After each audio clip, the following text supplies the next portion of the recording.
Next film is The Killer. Based on the French graphic novel series of the same name, David Fincher's new Netflix thriller The Killer stars Michael Fassbender as a hired assassin whose life is endangered when a hit goes horribly wrong. With us, we have cinematographer Eric Messerschmidt. Should be coming out. Eric. Editor Kurt Baxter and sound designer Ren Kleiss. Eric, Kurt, and Ren. Before we enter the world, let's have a look at the world of The Killer. We're going to show the trailer now.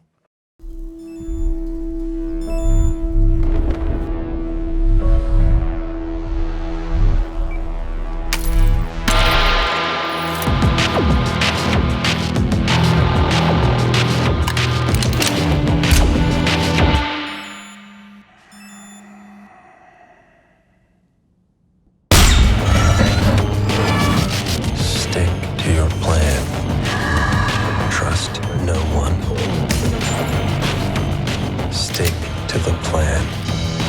Forbid empathy. Stick to the plan. Anticipate. Don't improvise.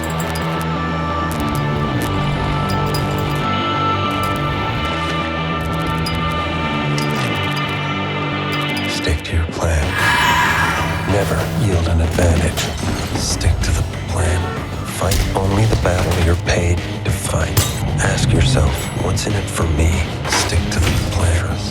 Empathy, weakness, vulnerability. This is what it takes if you want to succeed. Simple.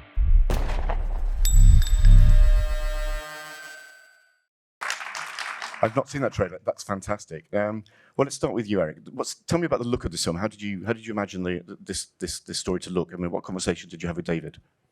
Well, it really started with our location scouting. We went to Paris first, and then we went to the Dominican Republic, and then Chicago and New Orleans, and it was a sort of a process of kind of natural discovery. I think we looked at the locations that he had already seen, and started to talk about the structure of the movie, and you know, it kind of evolved. It wasn't something that we approached with a very specific idea at the beginning. It more just kind of evolved out of our process of spending time together, and we've worked together quite a bit at this time, you know, now. So it's quite easy for us, I think, to sort of, we'll go over here, we'll put the camera over here, right? And yeah, it's, you know, it's sort of it's.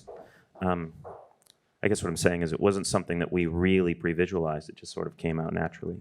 Well, it's kind of pre-visualized in that it's based on a graphic novel. Was that of any use to you? I mean, did you use that as a source? We did, yeah. We looked at it, but you know, we really looked at it, I think, from a place of composition and story structure and how we would use the frame. You know, the film is very much, I think, about process and procedure and state of mind, and you know, graphic novels have a lot in common with cinema in terms of how they tell the story visually. So we certainly use that as a place to start.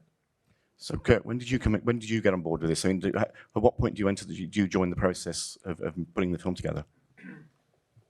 I typically invite myself into the process before I'm needed, because I want to be excited about it. So I'm always asking for what is coming down the road in terms of the script. And Dave's not sending me the script to sort of go, you know, what do you think? Let me convince you to do this. It's more of an FYI. And I'm willing and happy to do anything David's doing.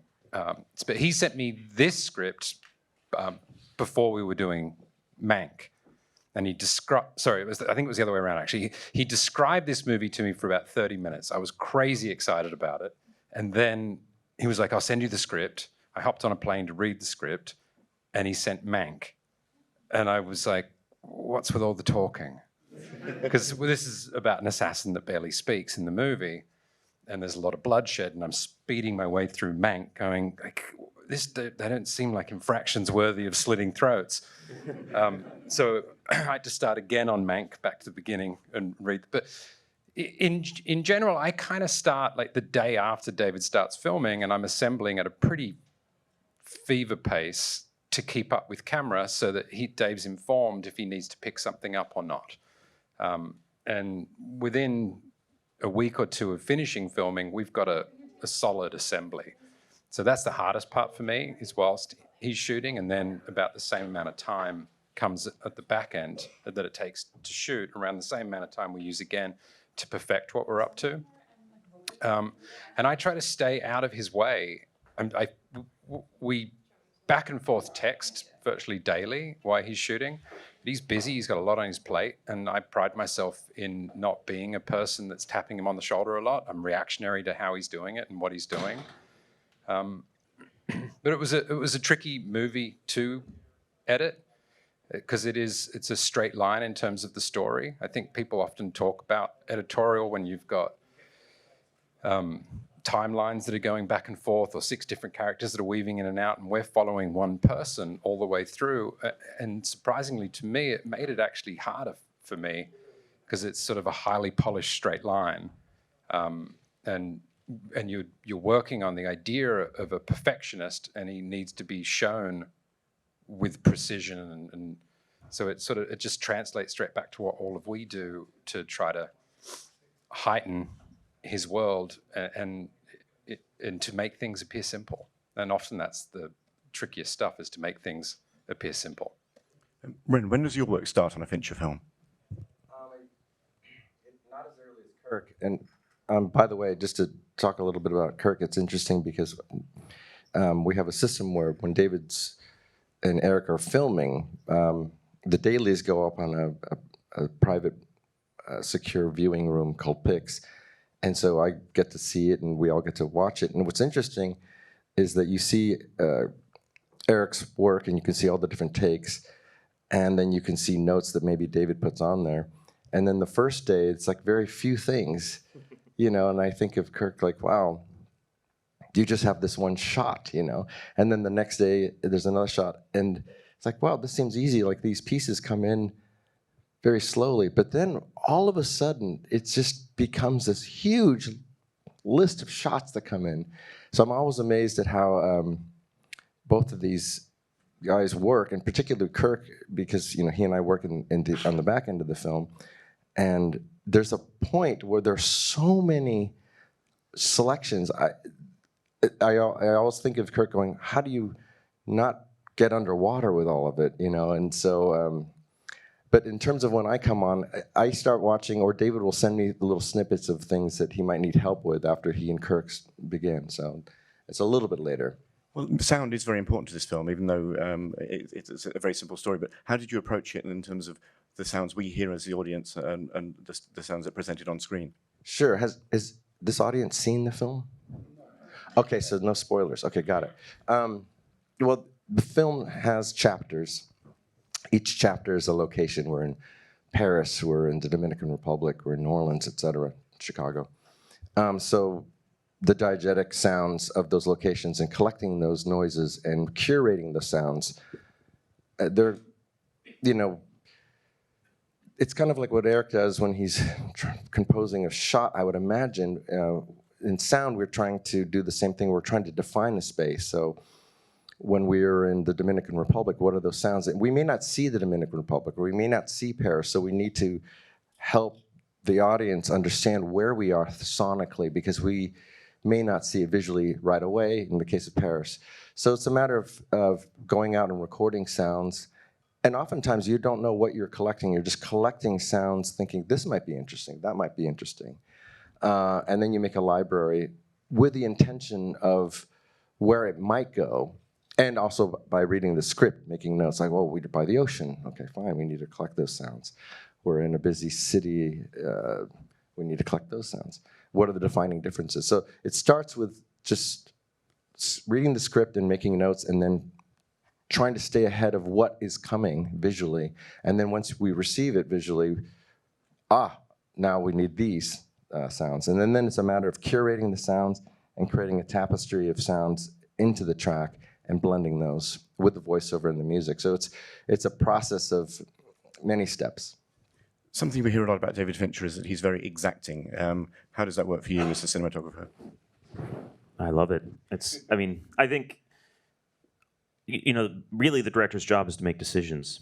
And, you know, in the end, I think, and it's this so much of it is so much of the time we spent on a movie set is waiting for the decision to be made. That doesn't happen on a David Fincher film set. The decisions are immediate, and this shirt or this shirt, these shoes or these shoes, this color or that color. They're very reflexive for him, which is great when you're under the time pressure that cinematographers are under. And I think for David and I now, very much it's a shorthand. We walk into scout a location. Inevitably we end up standing in the same corner and we look at each other and say, from here, right? And it's a joy. It's a real joy to work with him. And he also, he brings you into his world holistically. It's like I've probably learned more about my job sitting in Kirk's cutting room than anywhere else, because you've learned what's getting used and what's not, and what's useful and what's helpful. And it's and David brings you into his world and helps you learn from yourself and from the collaborators. It's fantastic. I always found this amusing because I didn't know I was doing it. Whenever Eric's able to, he's popped into the cutting room, and if I'm assembling a scene that he's shot, this was super funny to me. And I'm playing it down to him, like, here's what I'm working on at the moment, and it's not complete yet. So apparently, as it's playing, I talk all the way through it because I don't want to get a note from him. So as it's happening, I'm like, I'm going to pop over into the over shoulder here, and then we're going to use a close up in here. I'm not sure about that take there, but I've got the next version of this is coming up. It's coming At that speed. Yeah. So I kind of narrate this thing like the same way you get the DVD extra, which gives no room for anyone to be kind of going, have you thought about it? It's like, I'm fucking working on it. Actually, what was Drink your latte. Yeah. What was the most number of takes on this shoot? I don't know. I don't love that whole line of questioning with Dave, because I think in the past it's usually come from actors, because if an actor's performing something a lot of times in a scene, it might add up to 50 times they're doing it. But if you've got 16, 17, 18 angles, like, that's really what it's about. It's about coverage. And that, to me, is what makes David's movies exciting to watch and absolutely exciting to make, because you get to choreograph everything, and you're able to be in the best place at the right time within a scene, and that David's he's made sure he's got a good shot for every angle and a good performance for every angle, and it's not predetermined in how he shot it. If there's a moving camera, I love those typically, because it does give me information. But if you've got like a lot of coverage on something, and they've taken the time to sort of go, okay, we're going to start the scene from here to here, then I know I'm most likely going to be using that. But then it's a free-for-all of how to kind of choreograph this thing like a dance. And it's always a joy to do that with David, because the choices are there. Well, there's a very unusual use of music. We have the Smiths running all the way through the movie. Could you talk a little bit about how you approached the use of music in this movie? We tried not to use score for a really long time, and to work mute, to sort of discipline us to not hide in it. But in terms of source, when the killer's relaxing, he's putting music into his ears, and he's putting headphones on when he's about to take on something that's high pulse rate. And it was David's idea from the start that we sort of live in the back of the killer's skull, and we see what he sees and we hear what he hears. So when it's his POV, the music that he's playing takes over all the sonic space, and it just goes blast. But we're working with his inner musings, so it sort of became this pattern of we're full blast the Smiths, and then when we're on coverage of him, and not on his POVs, we've now got room to put in the voiceover, and it's doing this sort of vertical editing with sound. So we once we'd established that rule and thought that it worked well in one key scene, we decided to apply it everywhere. No voiceover on POVs, and to stick with this idea of vertical sound editing that gave Ren a lot of room to do something different. Do you have anything to add to that? Yeah, exactly as Kirk was saying. And musically, since the audience hasn't seen it yet, and we don't want to spoil That makes it hard.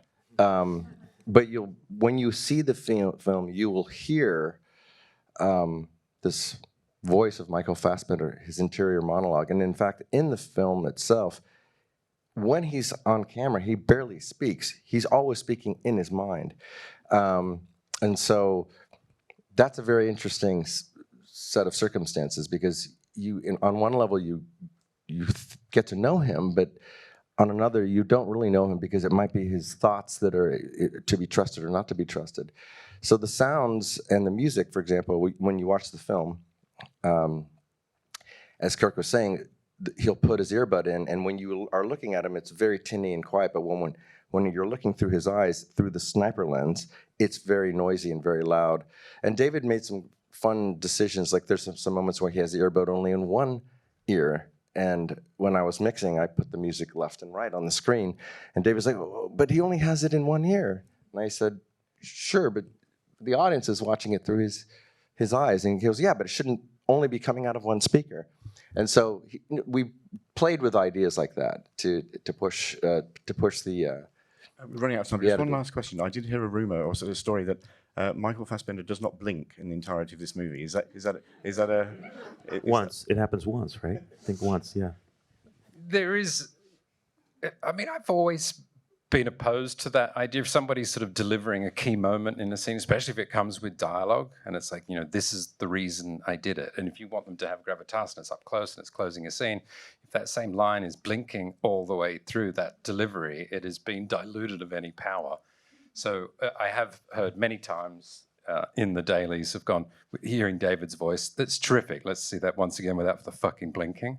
But not so much that Fassbender needed this direction, it's just been a thing of ours. I have a hard time watching Rachel Maddow, who's a news commentator with these enormous long eyelashes, who's terrific, and all the way delivering the news that they're constantly doing this. So I'd prefer to just listen to it. I'm afraid that's all we have time for. Thank you very much. Thank you.